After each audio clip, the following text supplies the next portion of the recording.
when an innocent day trip goes badly wrong. A family of 4 are stranded in the Arizona desert. Just a nasty situation that progressively got worse. Miles from the highway, they must walk out in the burning sun. This heat is killer, and it kills people every day. Mama, just shoot me. Deep in bandit country, how far will one couple go to save their kids? Run, kids! I guarantee you, if you're gonna kill my kids, I will shoot you.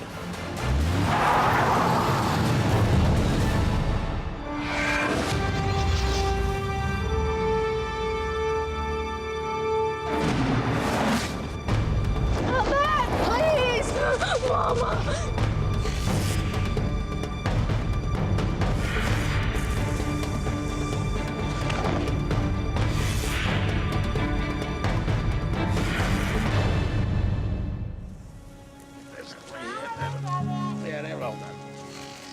Don't talk with food in your mouth, honey.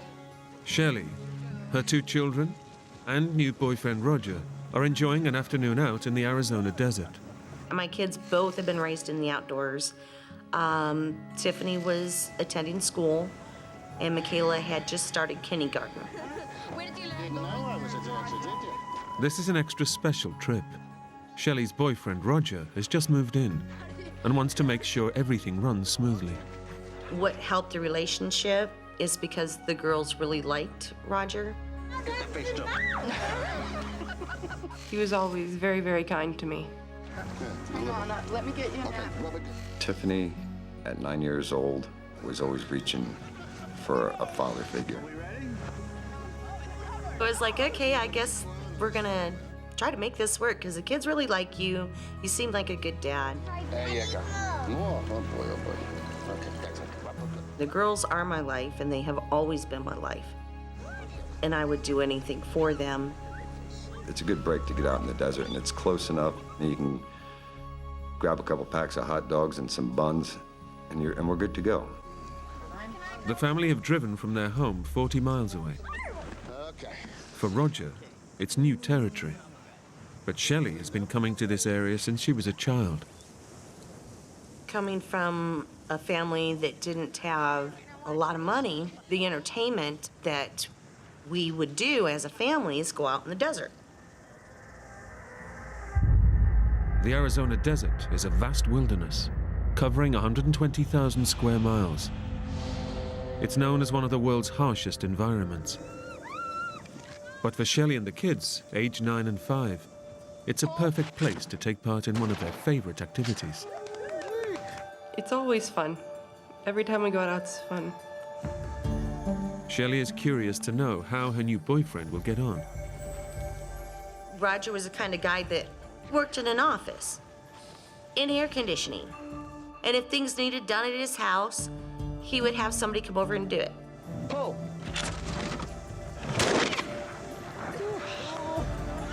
That's my first try. We were just having a good time. Everything was great.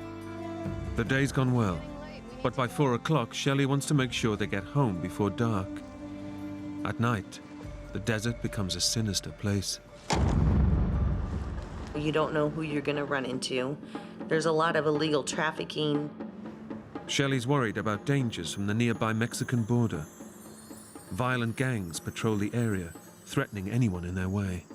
They'll try to run you off the road, or they'll just run right into you. But the dangers of the night are far from everyone's mind as they make the 1-hour trip back home. And the kids are talking, we're laughing and giggling. Shelley's made the journey many times before. Shelley knew that desert better than most anybody else that I know. I, on the other hand, I'm from New Jersey. Today, the family had their picnic somewhere new. Though Shelley knows the desert well, half an hour into their journey home, the landscape looks unfamiliar. I could tell with the weed growth that it wasn't a well-used path. And I remember this road should be well-used. Even though she's losing her bearings, Shelley hopes she'll pick up the trail. but I thought, well, we'll just go up this road, see if it leads to a main road that I'm used to. But the road becomes more uneven, and it seems they're going further off the beaten track. We went along till I came to a dry riverbed. Take a look. And the sides of it were pretty steep.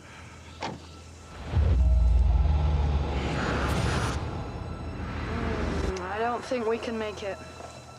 Being in a two-wheel drive truck, your only traction is your back tires. I says, oh, I'll drive. I'll get us through there. We'll be out of here in no time. Hoping he can save the day, Roger takes over.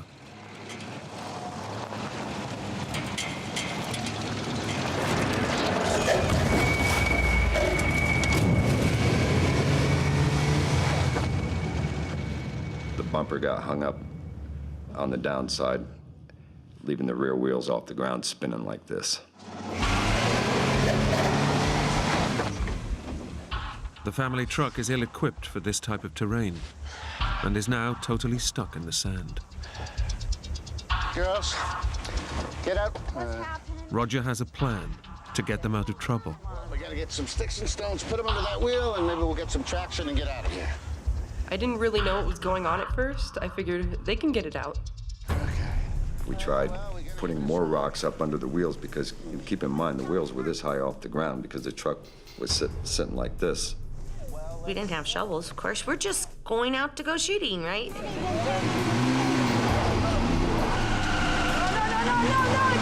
stop. It's just smoking. It's gonna catch fire. No matter what we did, we just couldn't get enough weight on those wheels. Okay, I'll call for help. The cell phone that we had, the battery was dead. There was no charger in the truck.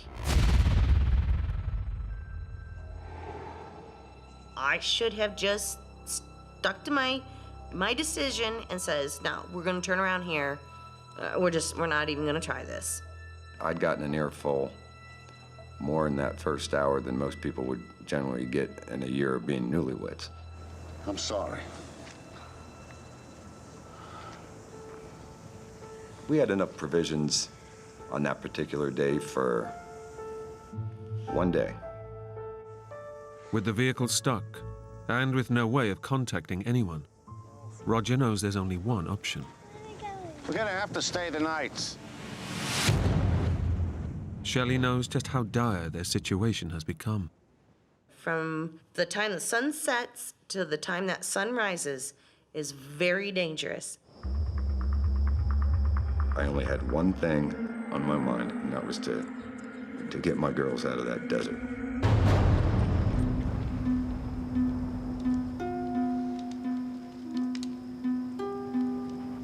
I don't really remember anybody falling asleep that night. Armed with their skeet shooting gun, Shelley and Roger stay awake in the fear of lawless gangs of human smugglers from the Mexican border. Them themselves have no regard for human life, and it don't even matter who it is. It was just praying to God that the girls would be all right and they wouldn't get hurt or worse.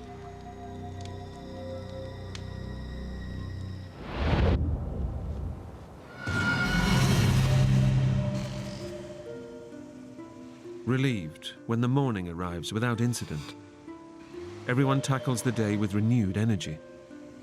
We're encouraged, we're kind of energized to say, by gosh, we can do this.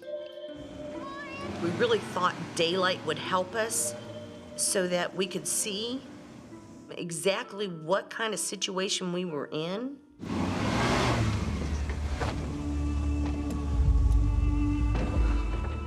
With the truck still stuck fast, Roger knows he's got to come up with something to get his new family home to safety. Why don't you go play with Tiffany for a moment? My brain started saying, Roger, you better think of something. There was that truck we passed a while back. It may have a jack. There was a Bronco that we had passed. The rims were gone. So we decided, well, let's at least try to get to that Bronco, see if it's got a jack in it, and then we can get started again. It's going to be a 4-mile hike back to the Bronco. And with only 2 small bottles of water, they risk serious dehydration in the ferocious heat. Are you sure? I know you're told to stay with the vehicle, and I'm thinking the vehicle has AC. But if we sit there at the vehicle, we're going to be there for days. That road's untraveled.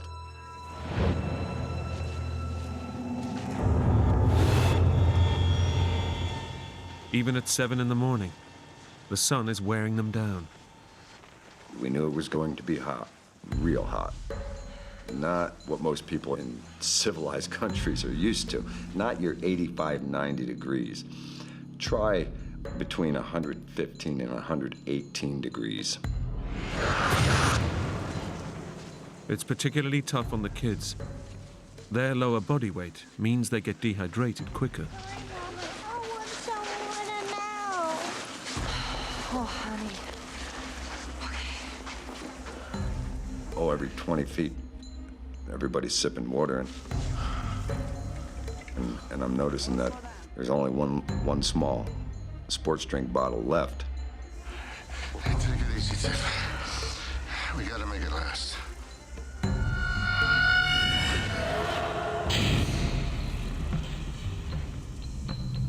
Tiffany, was already done had enough. And I says, well, let's just get to the Bronco. We'll find the jack and we'll get out of here. Here goes. We're here. The combination of extreme heat and having to stop for the kids means it takes them 5 hours to walk just 4 miles to the Bronco. Okay? You just have a nice long rest. Roger will find the tool. We started going through everything. Lifting everything up, thinking there's got to be jack in here. Damn it! Anything? Nope. When there wasn't a jack, I think everybody was like, what are we gonna do? Roger, Shelley, and the 2 girls are now in serious trouble. How much water do we have? We had like 3 inches of water in that Gatorade bottle. With almost no water, Roger knows if he's to get his new family out of trouble, he needs to take drastic action. You stay with them, and I'll go get help. Y'all need to stay in the shade and just count on the fact that I'm gonna get back here, because I knew I could make a lot quicker time by myself. It was the right decision. I'm gonna go get us some help, and Leaving is hard, before you know it, I promise. but they're miles from civilization, and he fears the kids won't be able to keep going. I love you, girls.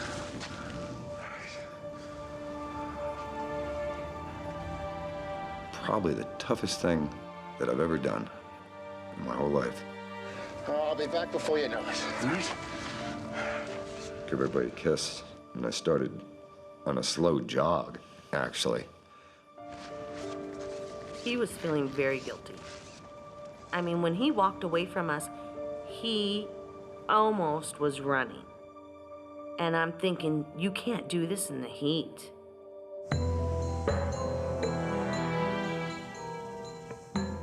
Roger's best chance of help is to find a main road, but he has no idea where he's going. And after just half an hour, he's feeling the effects of the 118-degree heat. It was not so bad at first, but boy, then you realize that you'd better not be breathing through your mouth anymore, because with every breath of that hot air that you're taking in, you're losing that much moisture in your mouth.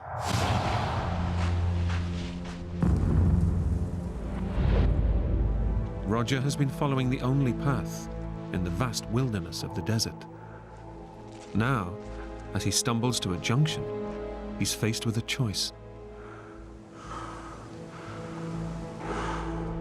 One way leads out, the other takes him deeper into the desert. There's not much tire tracks. I'm thinking to myself, definitely is not the way out.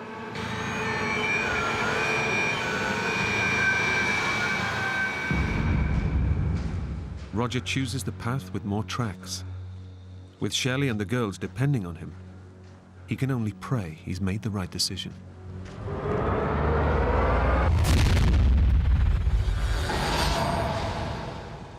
As Shelley waits for Roger with her kids, she fears for their survival. I want some more. I want to go home. We were all really getting weak. You have no water.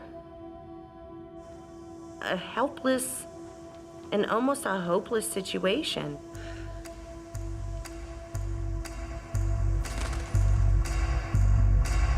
They've pinned all their hopes on Roger. But 3 miles down the road, he is totally lost. I slowed down for a second, and I looked at the enormity of that desert. With the sun just blaring down, ruthless on your face. With no point of reference in the endless terrain, Roger must do everything he can to keep his bearings. My thought process is that as I find my way out, I darn well better be able to find my way back.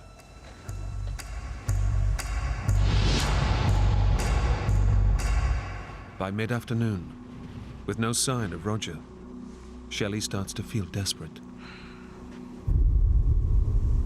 Maybe we should go. What if he comes back, Mama? We discussed it, because me and my mom are both stubborn. I said to the girls, if he dies, if we sit right here, we'll never get help. We have got to walk. Leaving seemed the best choice. But with the sun beating down and 2 children in tow, Shelley soon feels the strain. Even though you're raised in Arizona and they say that your blood's thinner, a body's still a body. You still get hot.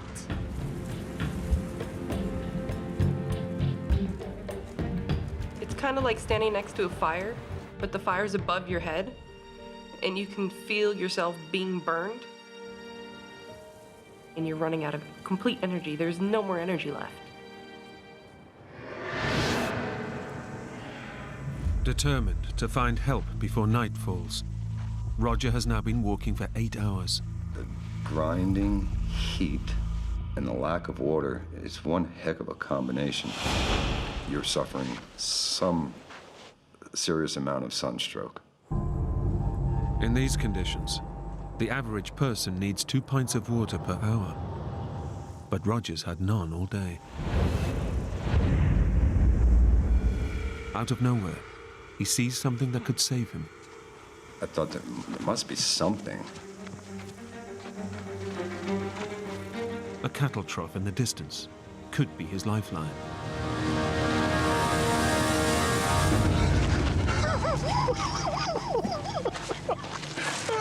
I got mad and started picking up rocks and throwing it at the water trough and kicking it and cursing, and that's when I realized that things were not going to get better in a quick hurry here.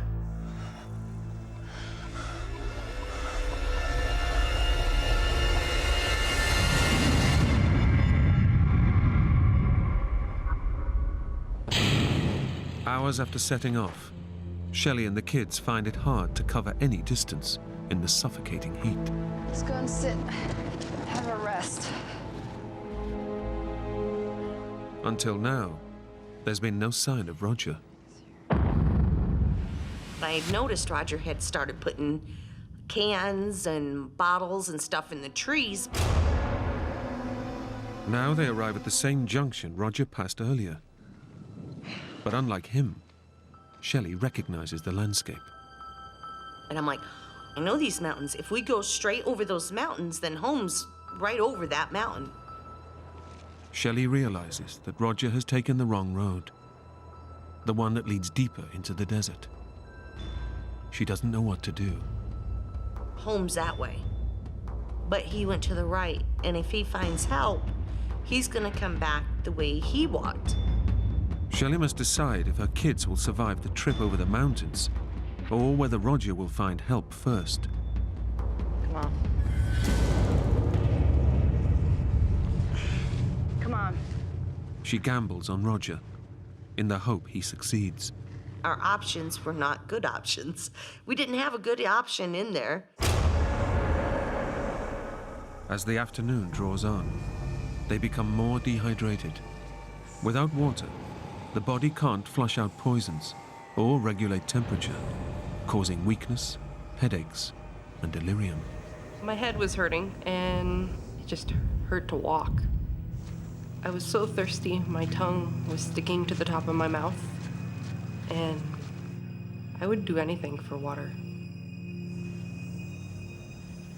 The thirst, you get so thirsty. If you could have anything in the world, what do you want? A big glass of ice water.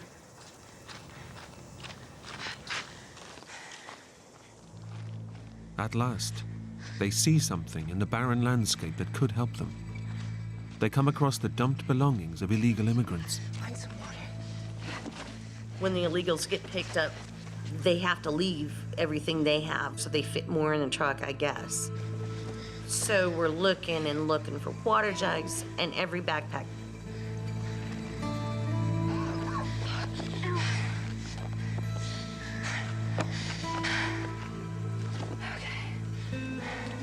Do you think all these people died out here, Mama? Oh, of course not, honey. Do you think we're gonna die out here, Mom? In my mind, I'm thinking, I don't think we're gonna make it. But at the same time, you can't express that to your kids.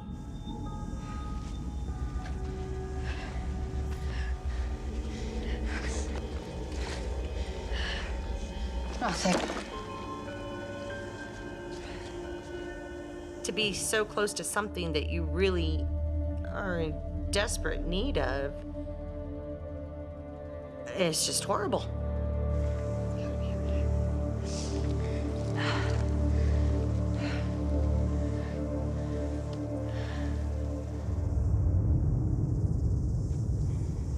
Though exhausted, they keep walking. But their thirst is becoming unbearable. There must be some water in there. There must. Hours after Roger, they come to the same cattle trough that he passed earlier. Nothing. Let's just have a little rest.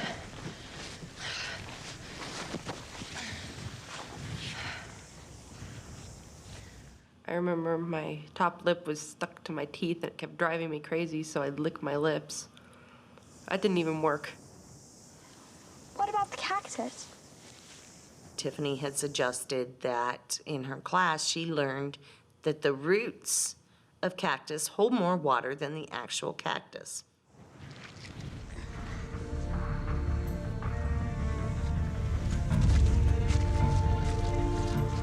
I can feel some moisture.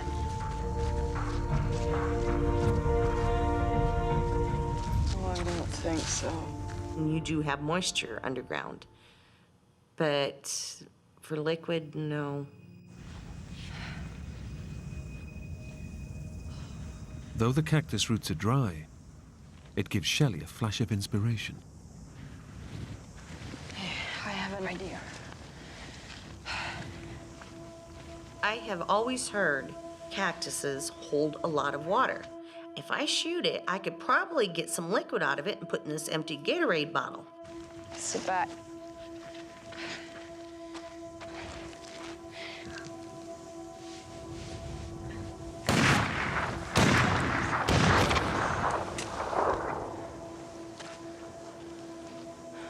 There's no water. It's almost like a sawdust, like fine wood chips inside it. That's it.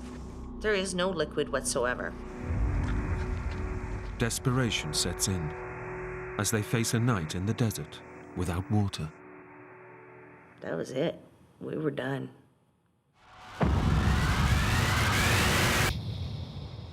Roger knows how dangerous the desert is at night.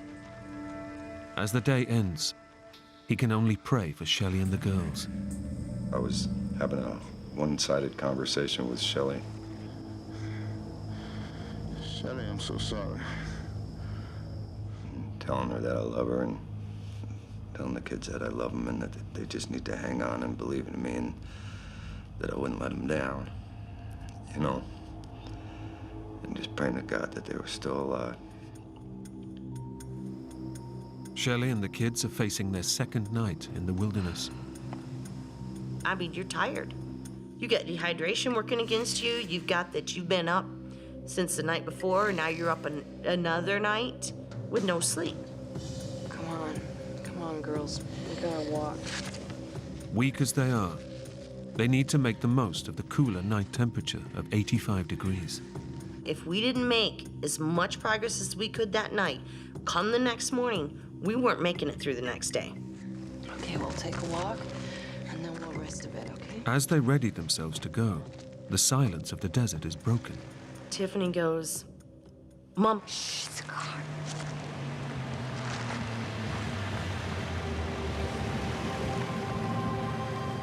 In their relief, they forget all about the dangers of the desert. I'm like, oh, thank God. We got help. We got help.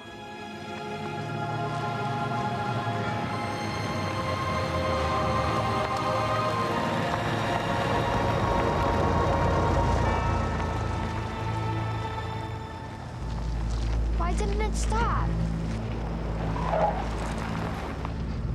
Shelley feels uneasy, and more so when the car turns and faces them.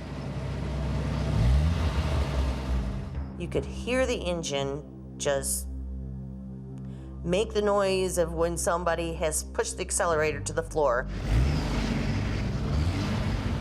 It dawns on Shelley that far from rescue, the driver is a member of one of the notorious gangs of human smugglers from the Mexican border. Run! Tip, grab Michaela!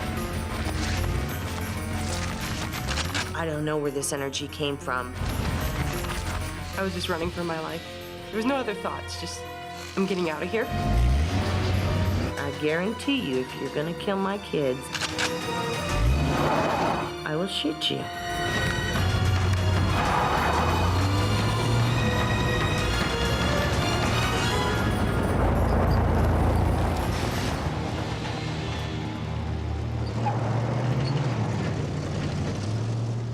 Shelley's bravado pays off, and at the last moment, the driver veers away.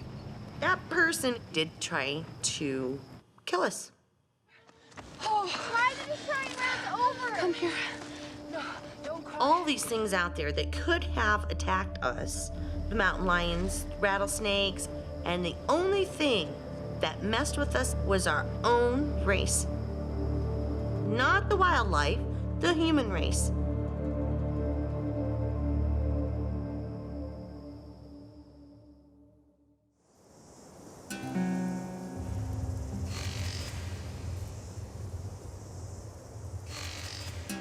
Morning brings a return of the relentless heat, and with it, their chances of getting out alive decrease.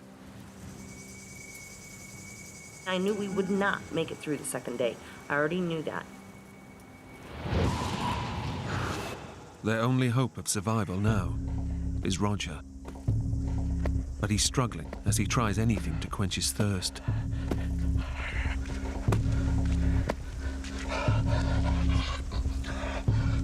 When I first put the pieces of cactus in my mouth, that was great for a second. Then realizing when the moisture goes away from what's in your mouth, it turns to like a sawdust. Though disgusting, the cactus has given him a few tiny drops of moisture. That one cactus saved my butt.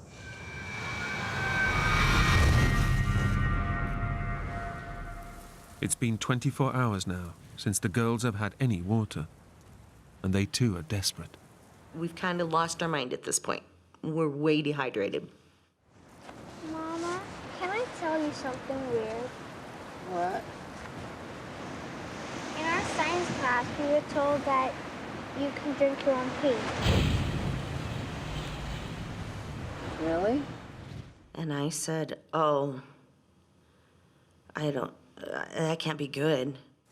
Mommy, I just have to have something. I am so thirsty. I'm like, oh my goodness. Okay, well, we are so thirsty.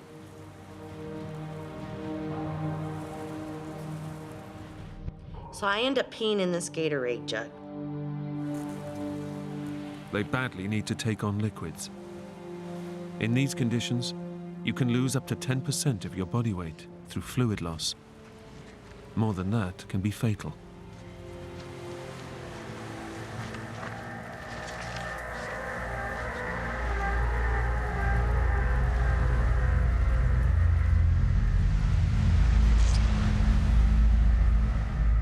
Yeah, I will never forget the taste. It's absolutely disgusting.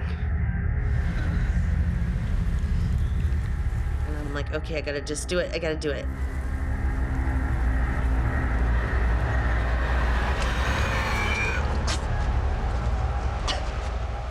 And then I made Michaela.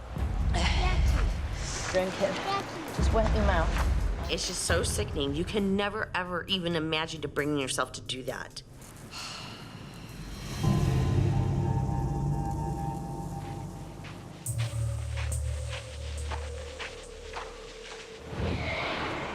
You can almost feel the weight pushing your body into the dirt and the sand.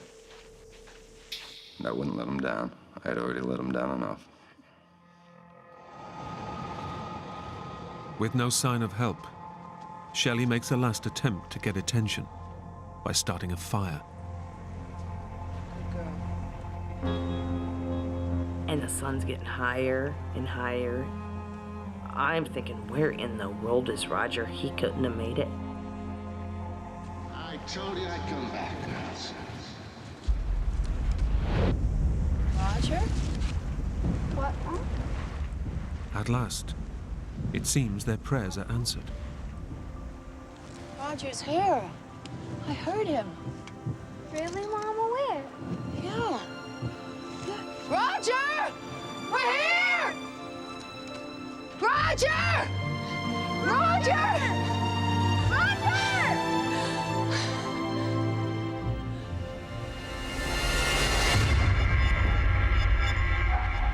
He ain't close to us at all. But your mind takes a vacation. Can you hear him?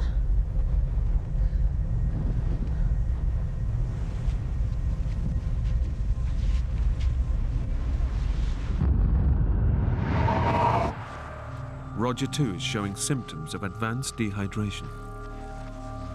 Lack of water stops vital impulses being sent to the brain and causes blurred vision. Now his body is giving up. There comes a point, and this is when you really know you're in trouble. You stop sweating. Because now there's no moisture left in your body to get out of your pores. But however tough it is, the thought of Shelley and the kids drives him on. You think about your family. You can't give up.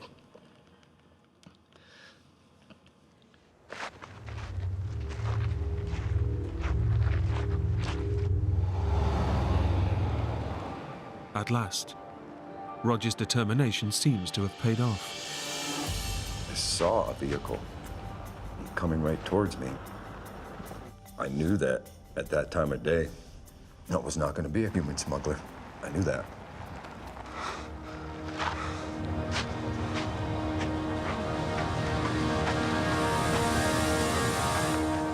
I thought everything was going to be okay then. Finally, Roger thinks he's found the help that's going to save his family. Thank God. I'm thirsty. My girls need help. I hardly talk because there's no moisture, and I'm saying I need help. Please. Agua. Agua. What was that, amigo? The girls are... I think we got ourselves a genuine legal. No. Ain't that right, amigo? No. Please, I'm thirsty. Thirsty. Thirsty? You want a drink? Please. Oh, here we go.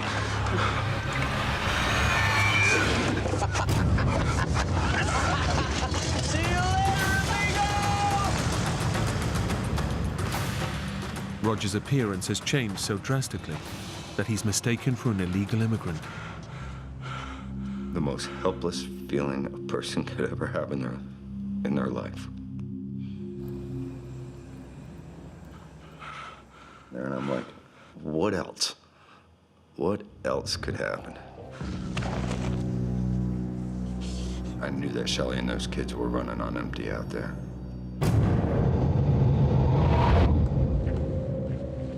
Now well into their third day, the girls' chances of surviving get less with every step they take. I kept thinking, I wonder if Roger's made it. Has he passed on? Do I need to keep walking? Mama, I can't go on no more. After 2 days without water, the effects of dehydration are causing the children's small bodies to shut down.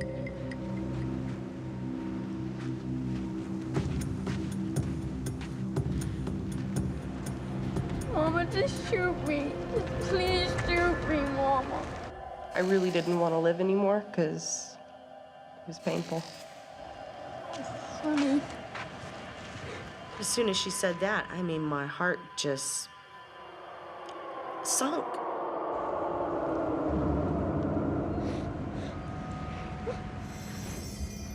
Come on, my sweetie. We'll do it together. Just one foot after another, okay, honey? She just keep pushing us forward. I knew I had to keep going. I can't lose these kids. I brought them here on Earth. I can't give up.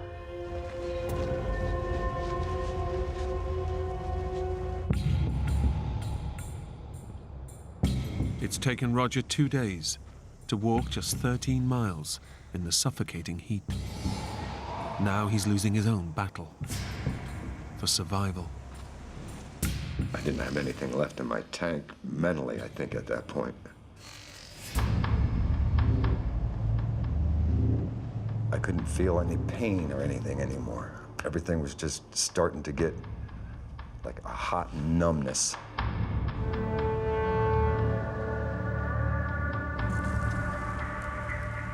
As Roger gives up all hope, yet again he sees something on the horizon.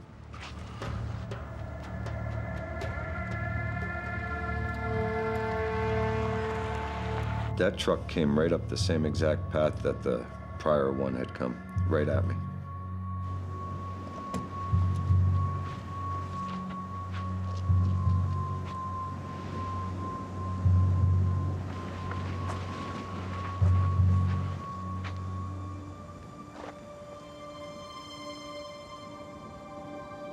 Roger? He'd recognize me because he's calling me by my first name right away.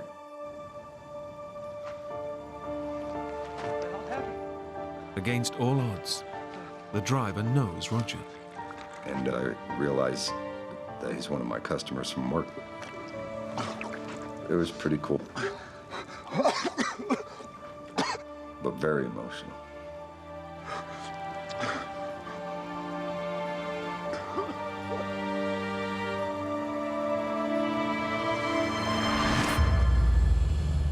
Roger is safe. But a few miles away, the girls can't go on anymore. With no shade, all that Shelley can do is bury her kids in the sand to cool them down.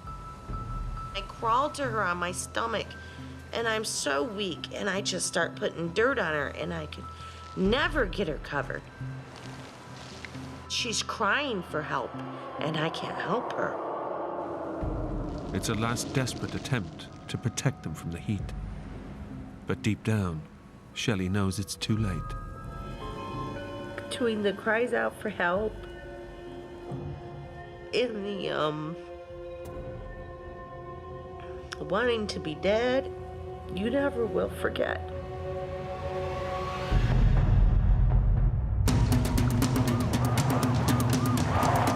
When the rescue services arrive, there's still only one thing on Roger's mind. Sir? The girls and their mother. He says, we're gonna take you to the hospital. I said, your ass, you're taking me to a damn hospital. I said, I'm getting my family. They're out there. We gotta girls, save sir? them. Girls.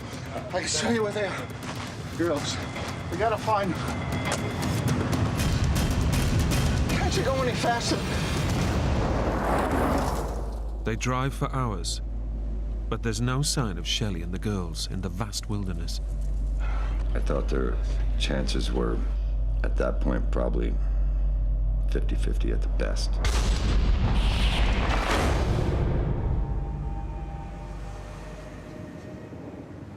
Out of nowhere, there's the sound of a car.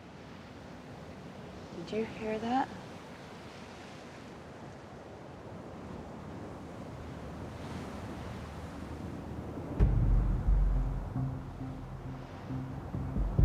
And I start crawling on my hands and knees.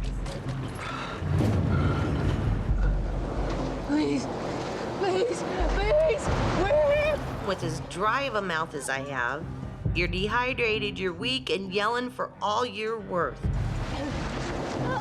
Please, where? Well, they kept on going. They never looked in the rearview mirror.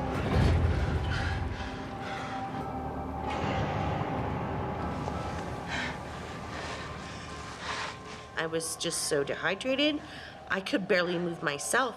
I didn't cover myself. I just laid there on the dirt.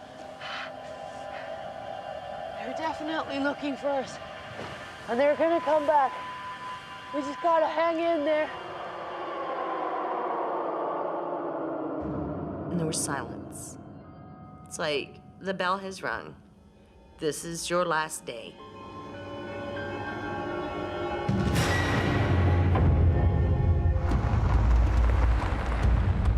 Roger's beginning to lose hope that he'll find the girls alive. Is this all right? I didn't know anymore if it was going to be a rescue situation, and pray like heck that it's not going to be a recovery situation. There, that could be them. At last, the smoke of a fire gives Roger hope that the girls may still be alive.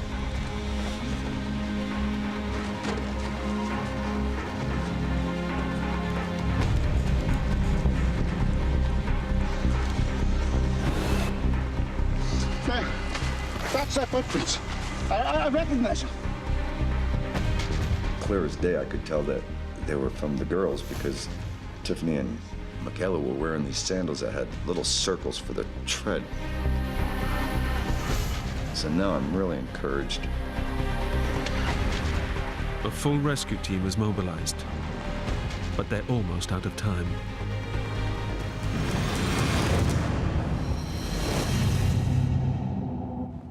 Shelley can do nothing except watch her children die. And watching them dehydrate, that's memories, that's images that you never forget.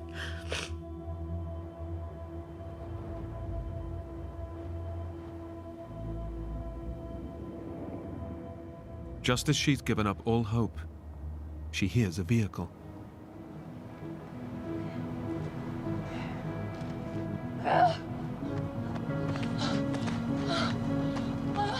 So I came up, and that's when I seen that it was the Ranger.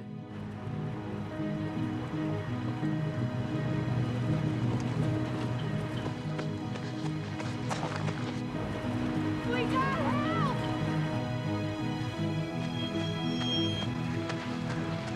So it was right there on the cusp of life and death when we actually did get the help.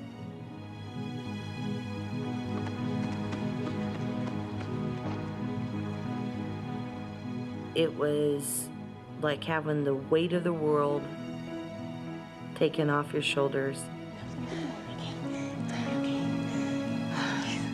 Because I didn't have to fight no more. Oh, my girls. I gotta get them. My girls. But the family's ordeal is far from over. Michaela? Michaela! It freaked me out. Mama! Mama! Mama! I ran up the hill. I had no energy, but I ran up the hill. Mama! Mama, she's not moving! What?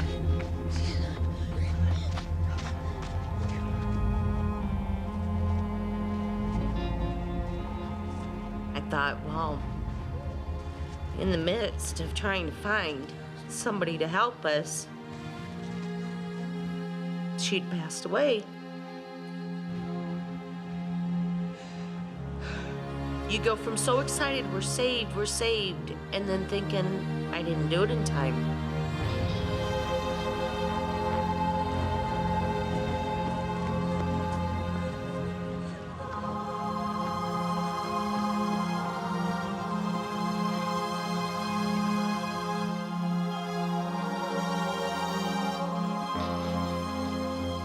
They kept trying to wake her up. They could not wake her at all. The trauma has been too much for 5-year-old Michaela, and her kidneys have stopped working. Not something that you want to see your kids go through, let alone be the cause of. They had the chaplain come in and pray with us, and I'm thinking, the only time I've ever heard a chaplain coming in, somebody's in the hospital, is when you're gonna lose that person.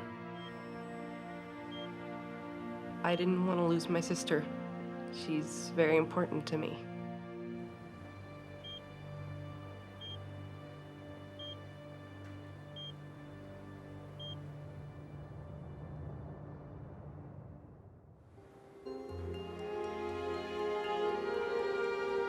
I woke up and I looked down at my arm and I had an IV in my arm.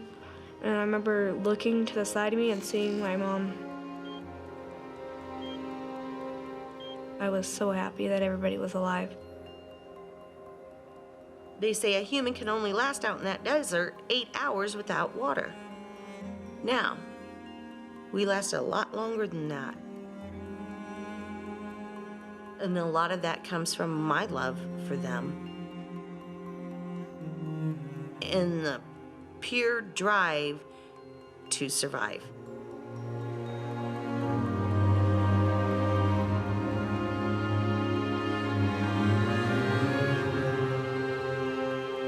Michaela left hospital after a week and made a full recovery. Roger and Shelley got married a year later and are still together.